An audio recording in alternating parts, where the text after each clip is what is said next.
प्यारे बच्चों, बापू और राष्ट्रपिता के नाम से पुकारे जाने वाले महात्मा गांधी के नेतृत्व में हमारा राष्ट्र स्वतंत्र हुआ। इनकी दृष्टि में सभी मनुष्य एक परमात्मा की संतान हैं और बराबर हैं। बापू ने जाति पाति, ऊंच नीच या धर्म के आधार पर किए जाने वाले भेदभाव को व्यर्थ बताया।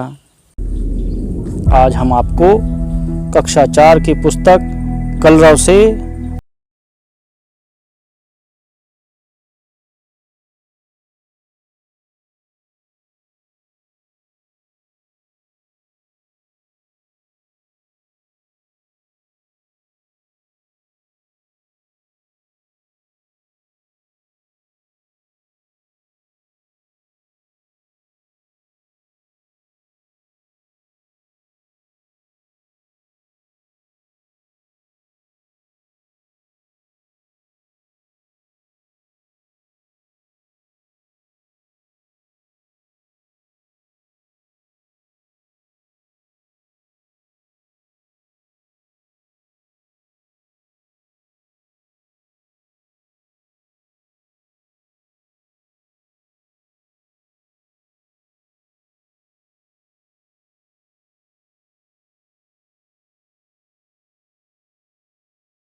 सपने आते। बार बार मेरे मन में यह बात उठती थी कि सभी हरिश्चंद्र की तरह सत्यवादी क्यों न बने। यही बात मन में बैठ गई कि चाहे हरिश्चंद्र की भांति कष्ट उठाना पड़े, पर सत्य को कभी नहीं छोड़ना चाहिए। मैंने पुस्तकों में पढ़ा था कि खुली हवा में घूमना स्वास्थ्य के लिए लाभकारी होता है। यह बात मुझे अच्छी लगी और तभी से मैंने सैर करने की आदत डाल ली। इससे मेरा शरीर मजबूत हो गया। एक भूल की सजा मैं आज तक पा रहा हूं। पढ़ाई में अक्षर अच्छे होने की जरूरत नहीं, यह गलत विचार मेरे मन में इंग्लैंड जाने तक रहा। आगे चलकर दूसरों के मोती जैसे अक्षर देखकर मैं बहुत पछताया। मैंने देखा कि अक्षर बुरे होना अपूर्ण शिक्षा की निशानी है। बाद में मैंने अपने अक्षर सुधारने का प्रयत्न किया, परंतु पके घड़े पर कहीं मिट्टी चढ़ सकती है। सुलेख शिक्षा का एक जरूरी अंग है। उसके लिए चित्रकला सीखनी चाहिए।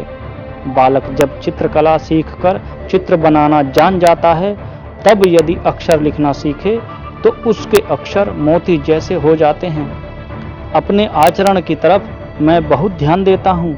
इसमें यदि कोई भूल हो जाती है तो मेरी आंखों में आंसू भर आते हैं। मेरे हाथों कोई ऐसा काम हो जिसके लिए शिक्षक मुझे दंड दें, तो यह मेरे लिए असह्य है। मुझे याद है कि एक बार मुझे मार खानी पड़ी थी। मुझे मार का दुख न था, पर मैं दंड का पात्र समझा गया। इस बात का बहुत दुख था। यह बात पहली या दूसरी कक्षा की है। दूसरी बात 7वीं कक्षा की है। उस समय हेडमास्टर कड़ा अनुशासन रखते थे, फिर भी वे विद्यार्थियों के लिए प्रिय थे।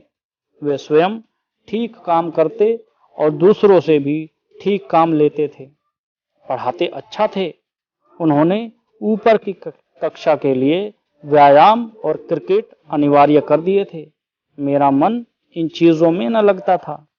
अनिवार्य होने से पहले मैं कभी व्यायाम करने, क्रिकेट या फुटबॉल खेलने गया ही नहीं था।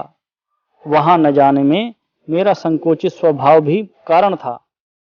अब मैं यह देखता हूं कि व्यायाम के प्रति अरुचि मेरी गलती थी। उस समय मेरे मन में गलत विचार घर किए हुए था कि व्यायाम का शिक्षण से कोई संबंध नहीं है।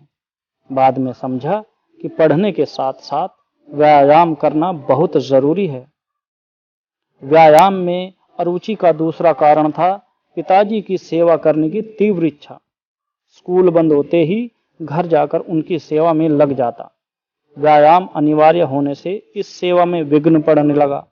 मैंने पिताजी की सेवा के लिए व्यायाम से छुटकारा पाने का प्रार्थना पत्र दिया, पर हेडमास्टर साहब कब छोड़ने वाले थे। एक शनिवार को स्कूल सवेरे का था। शाम को 4 बजे व्यायाम के लिए जाना था। मेरे पास घड़ी न थी। आकाश में बादल थे, इससे समय का पता न चला। बादलों से धोखा खा गया। जब पहुंचा तो सब जा चुके थे। दूसरे दिन मुझसे कारण पूछा गया। मैंने जो बात थी बता दी। उन्होंने उसे नहीं माना और मुझे 1 या 2 आना ठीक याद नहीं कितना दंड देना पड़ा। मैं झूठा बना। मुझे भारी दुख हुआ। मैं झूठा नहीं हूँ, यह कैसे सिद्ध करूँ? कोई उपाय नहीं था। मैं मन मारकर रह गया। बाद में समझा कि सच बोलने वाले को असावधान भी नहीं रहना चाहिए। मोहनदास करमचंद गांधी। प्यारे बच्चों, अब हम आपको कुछ प्रश्न बता रहे हैं जिनके उत्तर आप इस पाठ के आधार पर अपनी नोटबुक में लिखेंगे। प्रश्न 1, गांधी जी ने सत्य हरिश्चंद्र नाटक देखकर क्या निश्चय किया? प्रश्न 2, सैर करने की आदत से गांधी जी को क्या लाभ हुआ?